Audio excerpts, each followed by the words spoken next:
വൈദ്യുതി charge വർധനയ്ക്കെതിരെ Aam Aadmi party പ്രതിഷേധിച്ചു. പിണ്ടിമന, കീരമ്പാറ മണ്ഡലങ്ങൾ സംയുക്തമായാണ് പ്രതിഷേധ പരിപാടി സംഘടിപ്പിച്ചത്.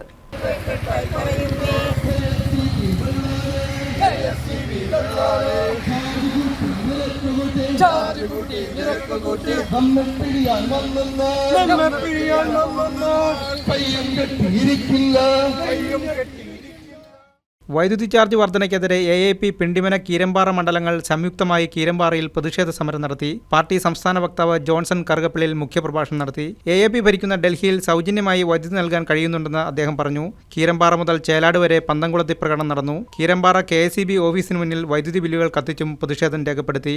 AAP കീരമ്പാറ പഞ്ചായത്ത് പ്രസിഡന്റ് മത്തായി പീച്ചിക്കര അധ്യക്ഷനായി. കോതമംഗലം നിയോജക മണ്ഡലം മുൻ സെക്രട്ടറി V. ജോയി പുളിക്കൽ ഉദ്ഘാടനം ചെയ്തു. ചേലാട് നടന്ന സമാപന സമ്മേളനത്തിൽ AAP Pindimana panchayat president KS Gopinathan അധ്യക്ഷനായി.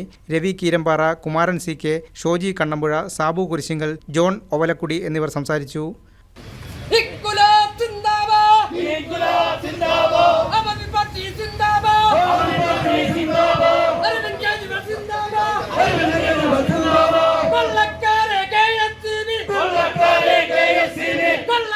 News desk KCV news.